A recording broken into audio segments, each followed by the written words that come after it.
sense of native speaker norms? That's a question for TEFLologists. Is it better to focus on form or to focus on forms? That's a question for TEFLologists. If you use a textbook, is your classroom authentic, or should your approach be more learner-centric, from feedback to learner autonomy? We'll discuss it all on TEFLology. Hi, I'm Matthew. I'm Rob. And I'm Matt. And welcome back to the TEFLology Podcast, a podcast all about teaching English as a foreign language and related matters, presented by three self-certified TEFLologists.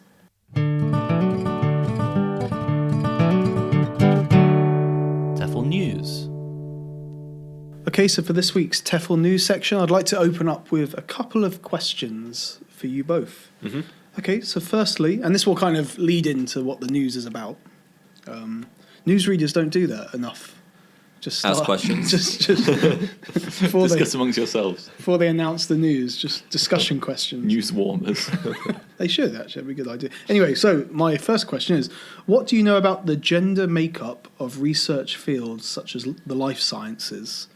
I have no idea in terms of having, read any statistics or information on it. I would guess that it's a higher percentage of male researchers. Yeah. But that's just my guess. Okay. Yeah. Second follow-up question. Why do you think this is? Why do I think what is? Why do you think it's a predominantly male-oriented Is it predominantly male? field? Was he right? Yeah. Yeah. Why do you think that's the case? Yes. I don't know. I mean, you often hear or read about things that say that, more male students study, for example, in the UK, do science A-levels than female students. I think that's changing, though. I think so too. Yeah. I've heard that there are sort of issues that discourage women from engaging in certain fields, like to do with, kind of being the only woman in a class, for example, or whatever, or like harassment, things like that. But I don't know if that's what you're talking about. So generally speaking, women remain underrepresented on faculties of medicine and life sciences. And then this is also seen with salaries as well, and things like that. And also published output as well of studies. Yep.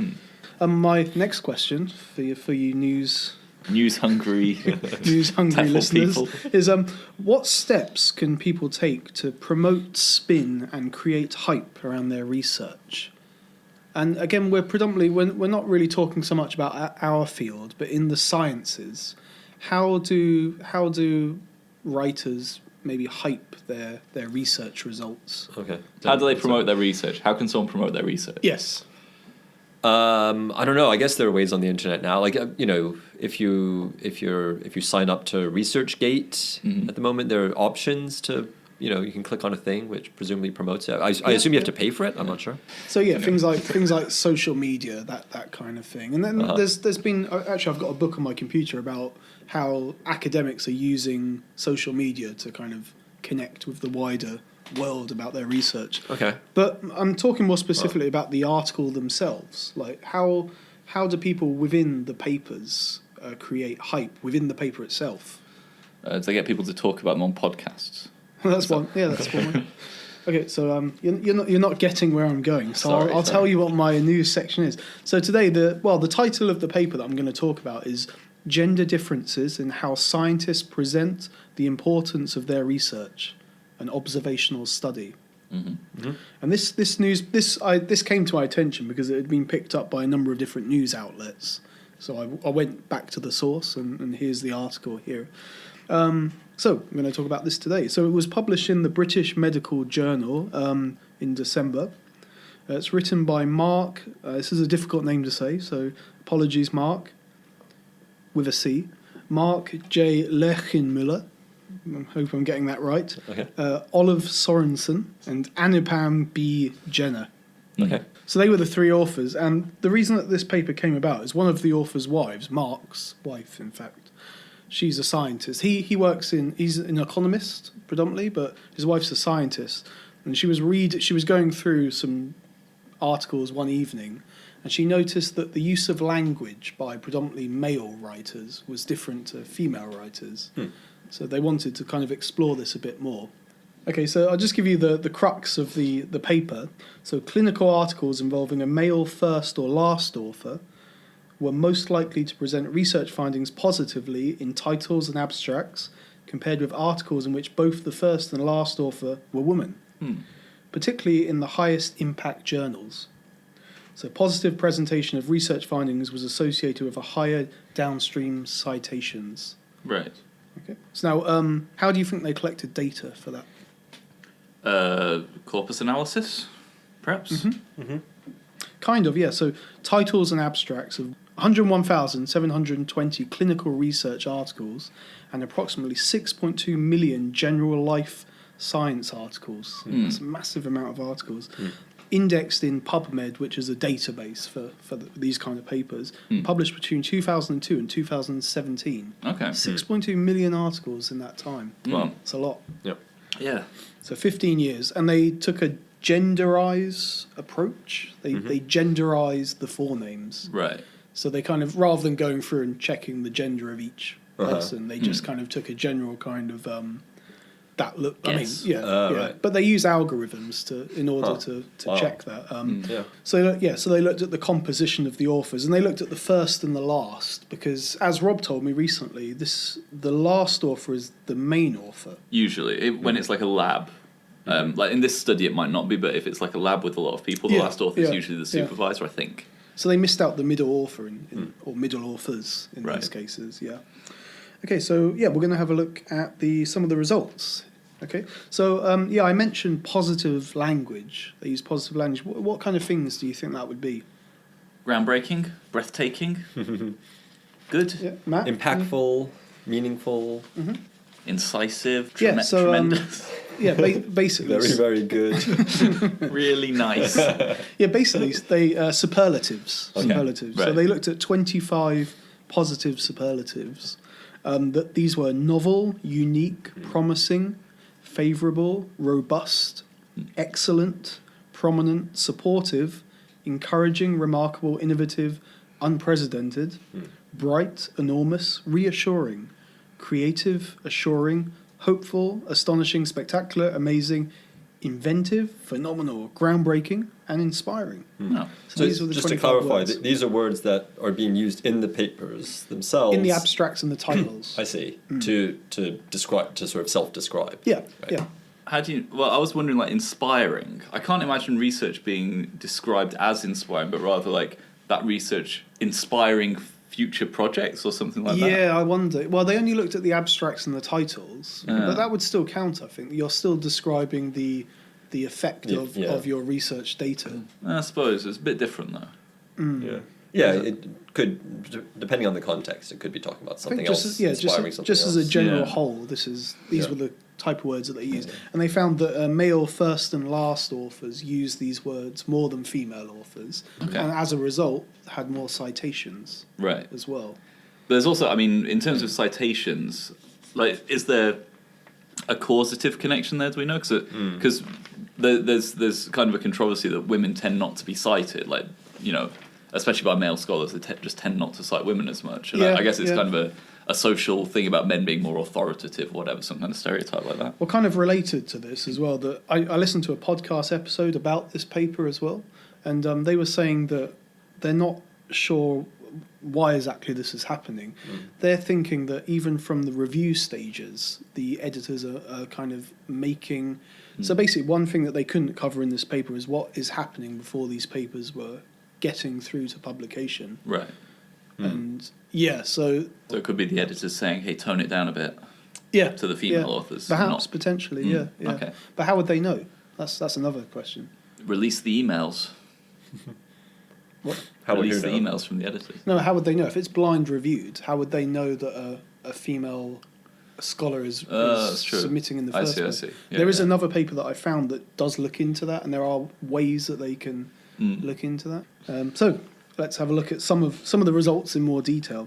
So overall, there are 101,720 clinical research articles and over 6 million general life science articles published between 2002 and 2017. Among the clinical articles, 12.1% used at least one of the 25 positive words to frame research findings. In comparison, 11.7% of all life science articles indexed in PubMed used at least one of the 25 words too. And overall, 17% of the clinical research articles involved a female first and last author, whereas 83% of articles involved a male first and last author. Positive presentation of research findings increased significantly over the study. So this is another interesting implication. From 2002 to 2017, the amount of this kind of language went up every year, pretty much as well. Okay. Does it say if the total number of papers also, like year on year, went up? They didn't. They may have mentioned that somewhere, but I didn't read that part in particular. Okay. But they were, and so the one of the writers of this paper was kind of saying that it's become a team sport in academia, and they were kind of saying that this is one of the ways that people are kind of jostling for position in the terminology that they're using. And yeah, well, that's why you have controversies about things like replication studies, right? Like a lot of journals don't publish replication studies, even though you kind of need those to verify the results of, especially like natural science things. And there's like a pressure to always be producing something novel, which was I think the top result in this study. Yeah, that's right. Yeah. When actually we need to figure out if things were correct as well. So the term novel, 44.8% used this in their paper. Articles with a male first and last author use this word 59.2%. So over half of the papers use the word novel somewhere in that article. So that surprises me, actually, because that's not a word that particularly stands out for me. No. But I think, unless you were writing about literature. And then. Yeah. But I guess you do get trends in these kind of articles. You know, if somebody uses novel in an abstract and hasn't been used for a while, or and it's a popular paper, a lot of other researchers may see it and think, that's a good word to use. It is a good word to use, though, because it's like it doesn't really mean anything. It kind of means new. Yeah. But like groundbreaking also means new, but novel doesn't have the ostentatiousness of that. Yeah. So it is quite a good word to use. Yep. Actually, whilst I was kind of reading this paper, I thought back to something we wrote recently that came out as we speak last week. And I think we use both the words innovative and novel in the paper somewhere. Oh, yeah. Right. To describe what we were doing? Yeah. Okay. But I mean, we are a team of paper writers, but we're in Division 3. So. And also not even that. Not even. And even this week, even this week I was writing something too, and I took out the word innovative because when I read it back, I was like, "Is this really innovative? What I'm doing?" And I removed that from the paper as well. So there was a bit of self-editing going on as well. But well, I mean, maybe this is less of a thing in our field. But what do you think the kind of implications are for maybe being a bit careful with the language we use in our papers? Or well, I'm not sure this is saying that it's a problem to use these words, right? It's talking about just more describing, well, it's talking about the gender balance, like men using these terms more often than women, right? Male writers using more often than female writers. So I don't think it's necessarily... Is it necessarily saying there's anything bad about using the terms themselves? Or is it just sort of looking at how different people present? One of the takeaways that not the writer, but the person interviewing this writer said was, so women should just use more of these words, basically, to get citations. And this was one of the editors of this journal asking that question. Right. And the guy, one of the writers responded by saying, well, I'm not really saying that's the case. But, it does lead to more citations, so perhaps you do need to talk up your writing. Or we need to change the culture of yeah. I mean, obviously it's a lot of the burden is on the editor. Yeah. To go through and say, this word is not appropriate here, basically, or you have to better defend in what way your research is groundbreaking or novel. But if there is, I think what was also really interesting, as you said, over the time period, there was an increase overall in the use of those words, and obviously that's a it's a growing trend that people try to promote their work more, but I don't know, it seems like maybe bad science, or if you're well, I think often editors will ask authors to add a statement about what's new or interesting about their research, so it probably to an extent it might be the editor's mandating this kind of thing. Yeah. Right. Because it increases the readership of the journal as well. I mean, it's not all on the authors. Yeah. But do you think this data shows that men write in a different way to women? I mean, I think it does, obviously, in at least one way. Yeah. But do you think that that's one reason for this study as well? Well, I guess there could be cultural questions about, like, do we encourage women to be assertive or not? Is that something that's encouraged in society? I mean, there was that whole, ban bossy thing, wasn't there, a few years back, about, like, women are told, or girls when they're young are told that they're too assertive and they should, right, yeah. and men are not Yeah. told that. So there could be an element of that in there that it's part of socialization. Yeah. I don't know. It's a question for EAP, isn't it? Like, when you're Yeah, teaching yeah. English to scientists or whatever students, then you might want to make them so aware of that's this. what I was going to say. What That's- implications are there for our kind of field? Yeah, it definitely makes me think, when I've taught students, mixed gender classes, writing academic papers, if the feedback I give them is different to male and female students. Right. Not intentionally, but yeah. Yeah, And it's very possible I do. that's something to be aware of. Yep. Yeah. Okay, well, so that's today's news.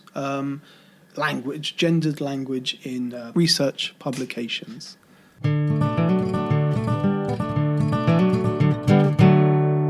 TEFL cultures. So for this episode's TEFL culture, I'd like to talk about the teaching brain theory. I'm not sure it's really a theory, but it's basically based on a book called The Teaching Brain, and it's a way of looking at teaching, which I'll go into. But just to start with, this is a book written by a woman called Vanessa Rodriguez, and just a quick little background on her. So she's currently assistant professor in the Center for Early Childhood Health and Development at NYU's Department of Population Health. She was a middle school humanities teacher in New York City public schools for 10 years. And then she started doctoral work at Harvard Graduate School of Education. Her sort of background was in action research and reflective practice. But what came out of her doctoral work was this book, The Teaching Brain, that she wrote in 2014. Okay, so I'd like to start with a question. Okay. Yes, we do. Yep. No. And this is a big one. So the question is, what is teaching? The transmission or the scaffolded co-production of knowledge between a more knowledgeable or mature person to a less knowledgeable or less mature person. That's it. Nice. Is that good? I like it, yeah. The teaching is the cultivation of learning opportunities. Nice. Okay. Concise. Okay. So basically, when Rodriguez was the way she came about thinking about this question was she was sort of challenged on some of her pedagogy by one of the principals at the middle school she was teaching at, and it got her to thinking. And she's sort of focused on this idea that I think, and I think it's totally understandable why we do, but her point was that we're sort of accustomed to understanding teaching based on our understanding of learning, and often questions about what is teaching position it in terms of learning, like facilitating learning or that sort of thing. And so, but I think her point, or what she wanted to look at, was that teaching can be studied on its own, just as its own thing. And she also pointed out that when people do ask about what is teaching, it's often framed as like, what is good teaching, or what is best practice, or that sort of thing. But she wanted to really just drill down into what teaching actually is as a human activity or as a thing. Is that possible? Is it possible to think of teaching in isolation without the teachee, like who you're teaching, who you're not delivering is the wrong word, but who you're doing the teaching with? Like, Right. I don't think it's possible to, obviously I don't think it's possible to completely take out the learning side of it. And one thing she talks about is the interesting thing that learning can happen without teaching, but teaching can't happen without learning. Okay. So you can learn something on your own. You don't need somebody to teach it. Say that again. Say that last bit again. Teaching can't happen without learning. Yes. Okay, so you need to learning can happen without teaching, but you can't call it teaching if no learning has happened. Is Maybe. that Right. equivalent to? So could you have a performance with no audience? Is that If a the same tree- thing? I'm not sure that is. Is I it don't know. Yeah, I don't if, think a it's the tree same if a thing. tree falls and no one hears it? Is that? Kind of, yeah. Creates a sound wave. Yeah. Yeah. So what she looked at is the idea. Starting point is that like basically all people are teachers, but it's in terms of the things that everybody is capable of doing. It's a slightly more sort of higher order cognitive skill. It's not something that you can do from birth. She says apparently, according to her research, it's something that humans develop around the age of 1 or 2. That's when children start, becoming aware. Well, they become more socially aware, and then it's an awareness that another person doesn't know something that you know. Right. So around age 1 or 2 is when kids maybe start teaching each other how to play a game or that sort of thing. Okay. Yeah. So it requires social awareness, and then so her point is part of her definition of teaching is that it's just like very similar to yours, is bridging the gap in knowledge between two people. But she calls this ability that we have. I mean, that's what she refers to as the teaching brain, the part of our brain that's something that we can do, and I guess animals do it too. Certain animals do it as well. Can I Yeah. ask, so you said bridging the gap of knowledge between two people. Yeah. That assumes that the goal of teaching is for one person to kind of transmit knowledge, I guess?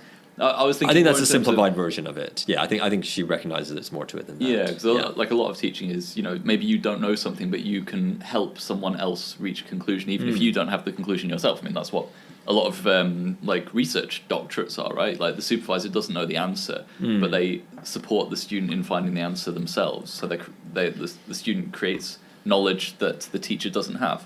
Yep. I think that in itself is something you need to learn, because I think for a lot of people the default image of teaching is, like Rob said, maybe imparting knowledge, or I think that this whole idea of that you're kind of bringing questions rather than answers, that's something that you need to kind of learn, I think, maybe. Right. Yep.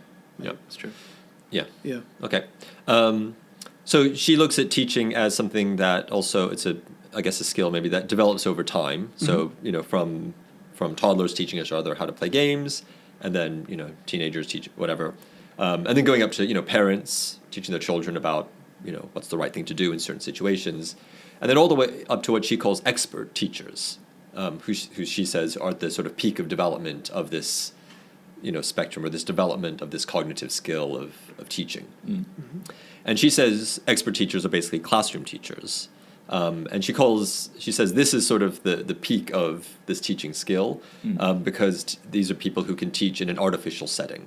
So they're given something to teach, they're given maybe a specific time frame, they're expected to make it motivating and relevant to all their learners. So we're all teachers at different stages of teaching. Exactly. Where are we, the three of us? Well, yeah. I wouldn't say expert. Yeah, right. Yeah, so, and I'll talk a little bit about that later on. I think this is similar to what you're talking about, but I saw a presentation by a guy called, what's his name? Not Dwight Atkinson, that sounds... Oh. Dwight Atkinson, and he writes about best practice. not natural processing, but he talked about the natural teaching, and it sounds like this is what this is similar to. Yeah. So, I mean, again, her point is that everybody is a teacher. That's part of what we do as humans. We teach each other things. But that, if you never step inside a classroom, you can still develop, or you may still develop these skills regardless, depending on your context and depending on, what situations you find yourself in and if you're predisposed that way. But some people who have, a certain amount of experience in the classroom can become, again, what she calls expert teachers.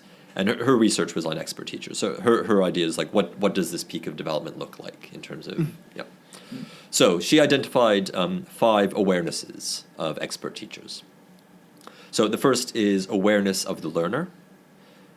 So here is the idea that, going back to the origins or how we start teaching as very young children, is you form a theory of mind for your students. So this is, again, at its basic level, recognizing that somebody else, thinks things differently from you or doesn't know something that you know, etc. So you're forming a theory of who this person is in terms of what they know, how they feel, how they process information, how they remember things.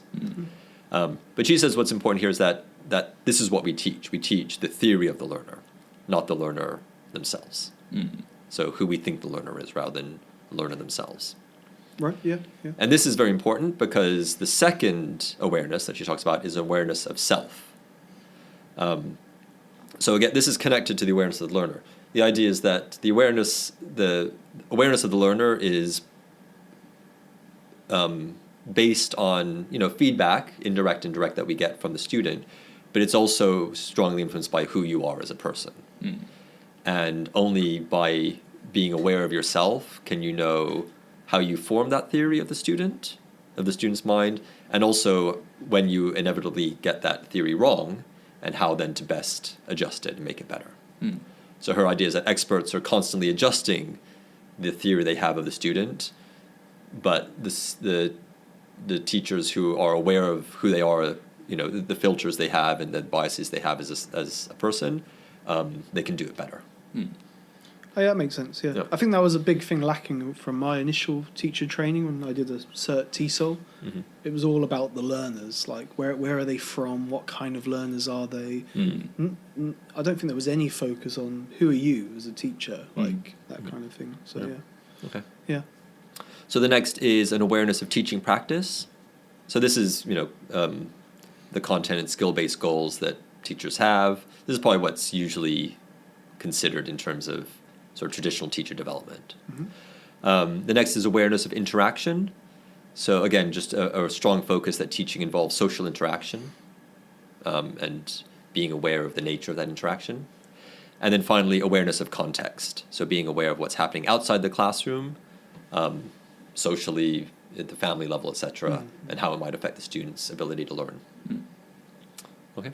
Yeah, and it's important. I mean, it's we've covered lots of topics where that is a factor, right? Like resilience was one thing that we talked about with Judith O'Loughlin.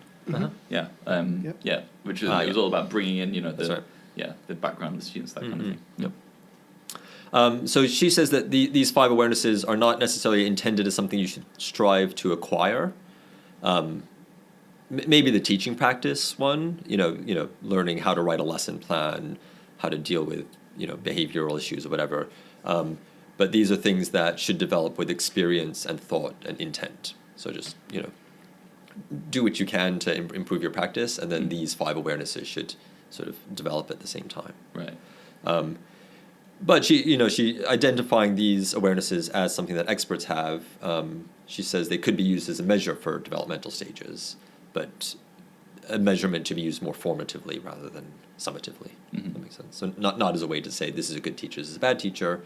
I guess as a way to say, like, this is how far along their development towards being an expert teacher they are. But again, maybe that could be used as a way to, you could ask awareness-raising questions to teachers to maybe help them develop these 5 aspects. Right. In terms of these awarenesses, do you feel like some are stronger for you than others?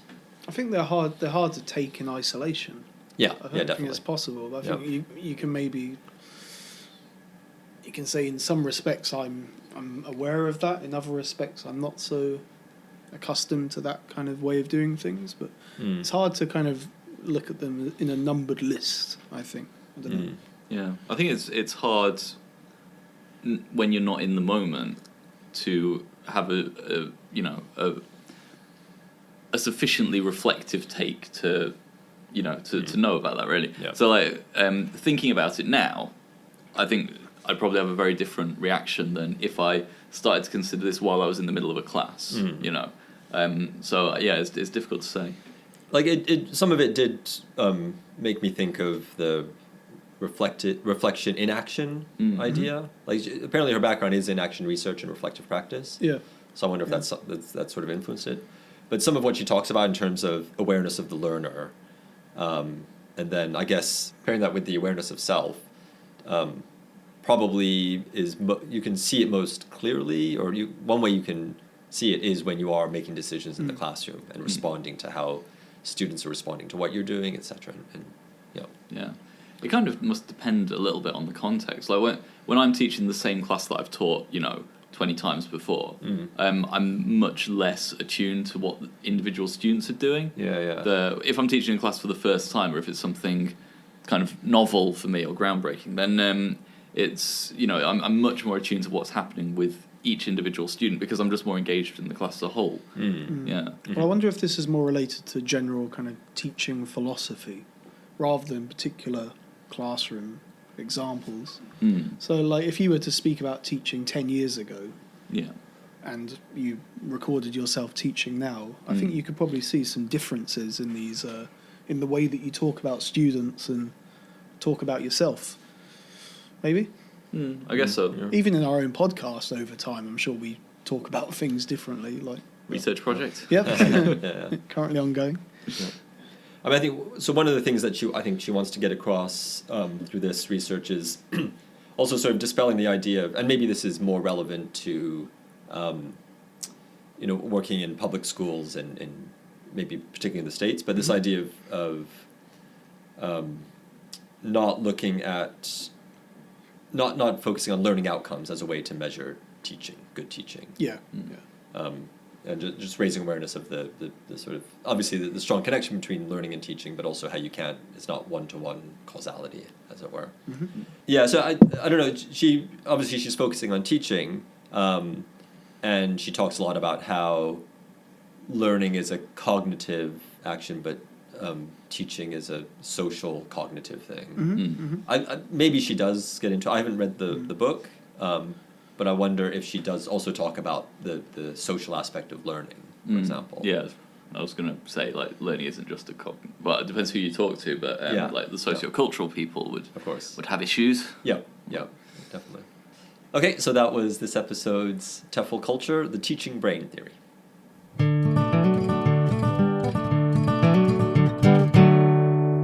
TEFL Pioneers. Okay, so for this episode's TEFL Pioneer, I actually have two things to talk about. So first, I want to give an update on a previous Pioneer from episode 64, which was, I'm sure you remember very well. 64, I think. It must be LA Hill? It was LA Hill, indeed. Right. So when we did that section, I was working on a paper which has now been published. It's with Richard Smith in ELT Journal. And it's about the neutral English idea, which we discussed in the episode. But also in that episode, I said there's been very little published, although there's very little published work on the autobiography or the life history of L.A. Hill. So I wasn't able to give much information on that. However, during work on that paper, it turned out that there was an autobiographical audio recording made by L.A. Hill in 1981, which was stored in the Warwick University ELT archive.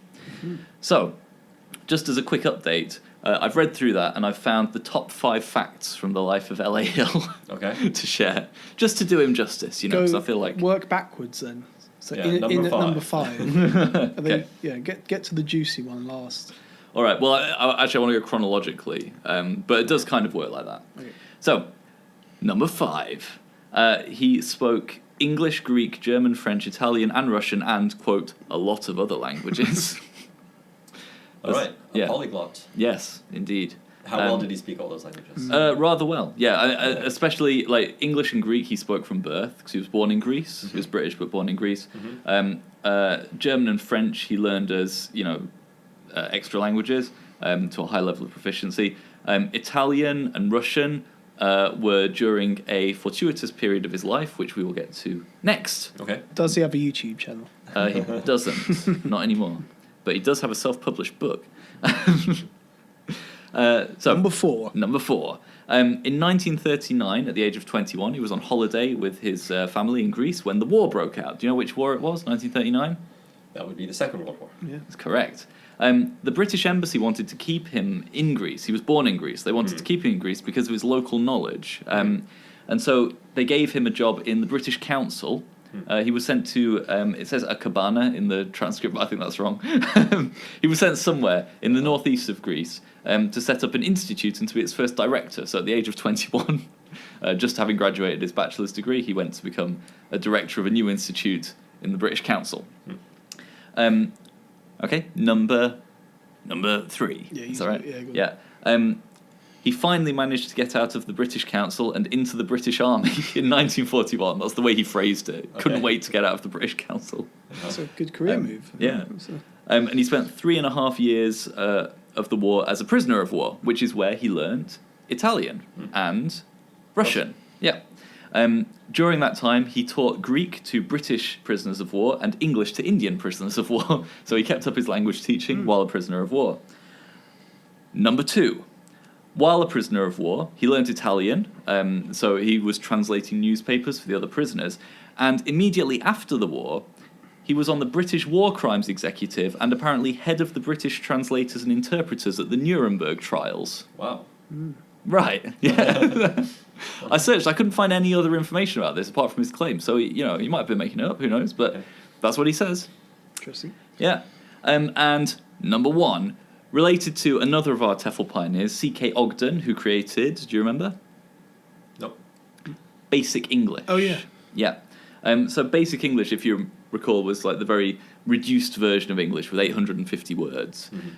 Apparently, it was mandated in the British Council for the entire time he worked for them, for a very long time when he was working for them, because it was supported politically. It was promoted by Churchill, all that kind of thing. While he was in Indonesia, he strongly suggested that they should look at other methods because he didn't like Basic English. And apparently that got back to London, and he was taken to the Basic English Institute and forced to explain himself, because being against Basic English at the time was seen as a kind of subversive activity, like To explain himself in all the 800 words. Yeah, he kept using the same 3 verbs over and over again. So he says, "It was a black mark against me, but gradually after that, Basic English faded out of the picture, and I hope that I was partly instrumental in its demise." Yes. Wow. So there you go. 5 facts about LA Hill. Quite interesting. So what were the differences between neutral English and basic English? Yeah. What were the main differences? Just a recap. We actually talk about this in our paper. Okay. And Henry Widowson in his chapter in the Routledge Handbook, of English as a lingua franca, discussed this as well. Basically, it's the difference between artificial approaches to international English and empirical approaches. Okay. So an artificial approach is where, a philosopher like C.K. Ogden sits down and decides what the language should look like and plans it in advance. Yeah. An empirical approach, which, as far as we know, Hill's is the first published account of an empirical approach, and it's very vague. But basically, we should investigate empirically what features of the language inhibit or help with communication, and focus our teaching on those specific features. Okay. Yeah. See, Okay. So that's just a quick update on LA Hill. And now to the main course, the main event.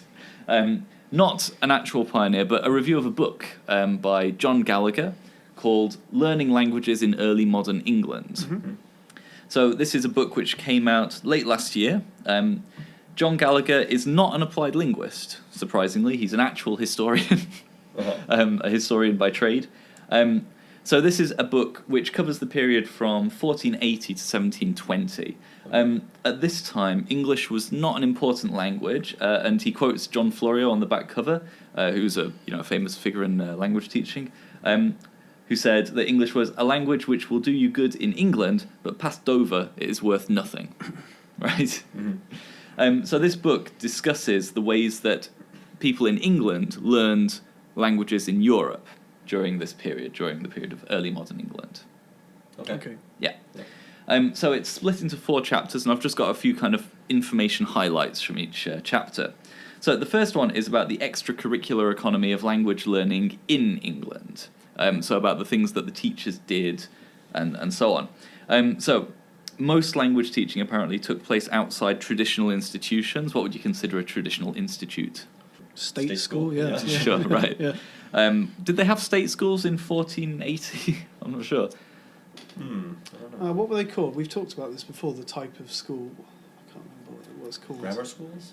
Maybe. I'm not entirely sure. Okay. But anyway, they had like the universities, and they had like establishments and things like that. Yeah. But most of this teaching was more kind of like private tutoring. it wasn't a stable job. You couldn't really make a killing out of language teaching. And there was a lot of competition, so teachers would often teach other subjects. So you'd have like French immigrants or whatever, German immigrants, sometimes English people who'd learnt languages to high proficiency, who would come to the country and then take up residence somewhere and start tutoring. Wasn't it kind of a prestigious language learning was kind of a prestige, like... It was, but language teaching was not. And it wasn't always. I mean, like a lot of the people who learnt languages were merchants, and they needed to learn very basic things like just haggling. Sure. You know. So these teachers, they taught, but then they were also engaged in various other things, like teaching other subjects, geography, mathematics, that kind of thing, and also in trades such as translation or book printing. Yeah, so they were like kind of jacks of all trades. Mm-hmm. Yeah. And they had to give themselves a USP, right? USP is a... unique selling point? Yep. Correct. So in many cases, this was by establishing their closeness to the country of the language they were teaching, or to their proficiency or their familiarity with a prestige variety of the language. So as you said, a lot of the language learning was done by kind of well-to-do people, and they had to learn the correct... the most high prestige version of whatever language they were learning. But you're talking more about predominantly English learning in this case. No, English people learning European languages. Okay, right, I see. Yeah. Okay. So the teachers preyed on their insecurity by writing in their pamphlets, like, if you pronounce your words incorrectly, you will be an absolute laughingstock. You'll be a dismal failure. Everyone will hate you. You'll lose your peerage, probably. Things haven't really changed, have they? Yeah. That's kind of still what's happening now, isn't it? Exactly. Yeah.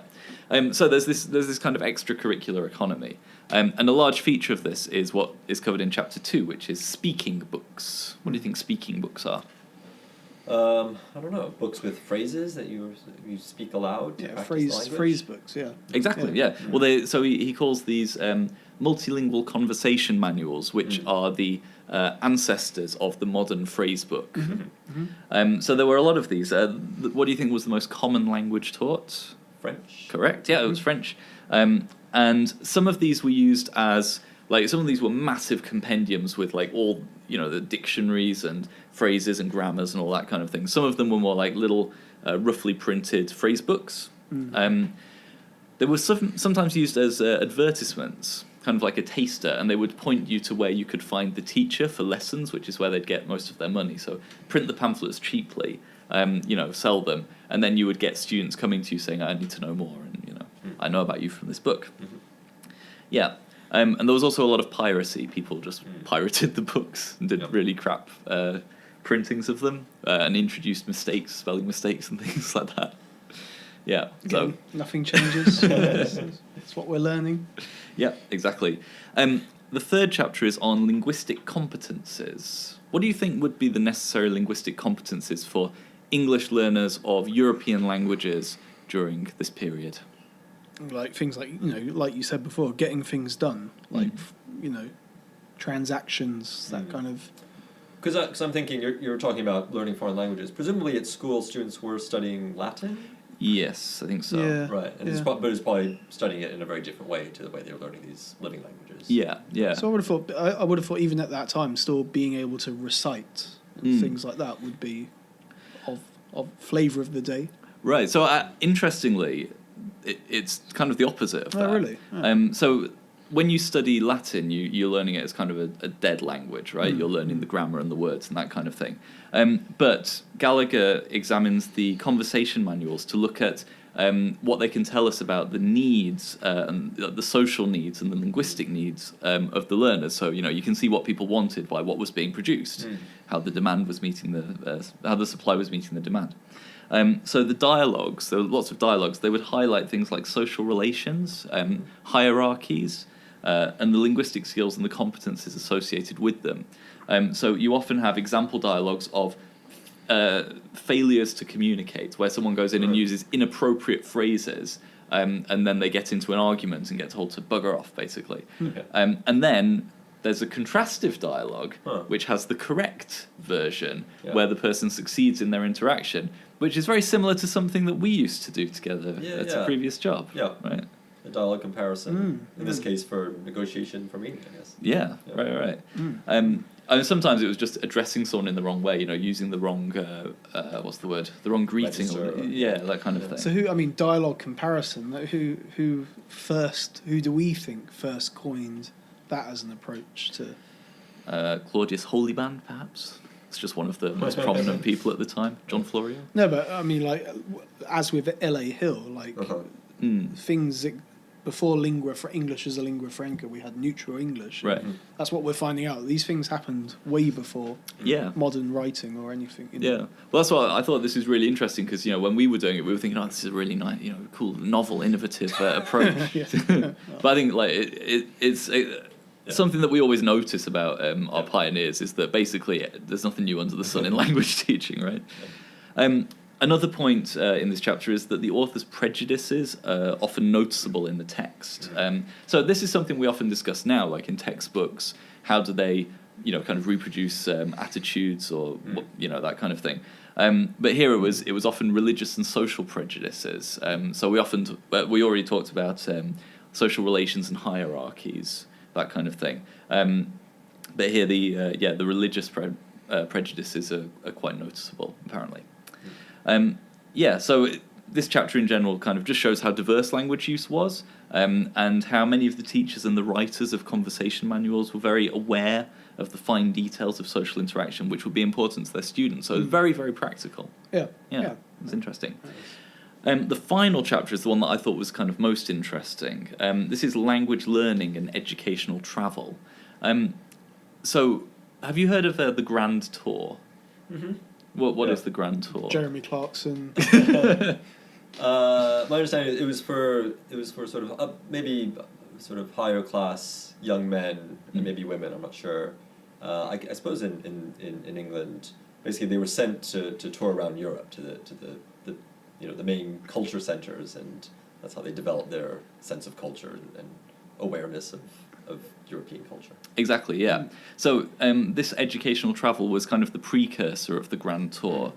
So this section of the book is based on the diaries and the letters of educational travellers who were basically well-to-do young people, usually men, who left England to learn the languages and cultures of European countries to kind of further their social standing and status and that kind of thing. They had to choose specific places to go. Why do you think they had to choose specific places? It's usually a war on somewhere. Well, where they could use English as a starting point, or no. So as I mentioned already, there was a lot of anxiety around learning prestige varieties, and there were some places where the best French or the best German was thought to be spoken. So particularly the Loire Valley and Leipzig. Leipzig, whatever. Florence, maybe? Tuscany in Italy? Perhaps, yeah. I think there were several different areas, and they changed over time, So people would go to places with the more prestige language varieties. And there were lots of different pieces of advice given to these travellers. People actually published in their conversation manuals pieces of advice for these travellers. One was to use the environment to learn the language. So when you've taken up your lodgings, open the windows, let the sounds of the street in, learn the rhythms of the language, that kind of thing. Okay. And also to attend Protestant church services. Of course. Yeah. Obviously. Why not? They seem equal. Yeah. They were advised, contrary to what you just said, actually, they were advised to avoid other English people who tended to congregate together, then as now. There you go. Yeah. Apparently English people even back then had a terrible reputation for just getting together somewhere and speaking English together. Making a podcast. Yeah. So that was another piece of advice, to avoid other English people. Next was to do with servants. Oh. Yeah. So they would often travel with their servants, but they were advised to either take non-Anglophone servants or to hire new servants at every place where they went. Okay. And the reason for this was, one, they could learn the language from their servants, and two, if they can't speak the same language as the servants, it avoids them becoming over-familiar with each other, which, again, this idea of the hierarchies and the status of the different people. Right. Okay. So it could affect their language learning essentially. Yeah. And the final point is how they performed, how they showed this linguistic competence. So they started writing letters home after a certain amount of time, and they would write the letters in the languages they were learning. So there's lots of examples of the letters in this book, and they would kind of explain. So they started off with very simple, grammatically muddled letters, and then they got better and better and better as they went on. Who's reading these letters? Like their parents and family. They go, yeah, I'll just stick that on the fridge, or put that in the bin. I don't know what he's saying. I'll just throw that away. Well, these were kind of written to sort of set the stage for their return, so they could kind of tease what they'd been doing, what they'd been learning, and then they'd come back triumphantly, with all this new language and that kind of thing. It's like a postcard, like a linguistic postcard. Exactly, yeah. My favourite example was a guy who his letters, he started writing a little bit in French and then just gave up and started making excuses for why he couldn't write back anymore. Yeah. So I think this book's like a really interesting, it's really well written. It's a really interesting exploration of how people in England learn other foreign languages. Right, okay. And yeah, for people who are maybe not applied linguists, it's a good way into the topic of language teaching, the history of language teaching. And for people like us, I think it's just it's a different way of thinking about language teaching. It's not the kind of thing that we usually talk about. Yeah. So that's Learning Languages in Early Modern England by John Gallagher, and that is this episode's TEFL Pioneer.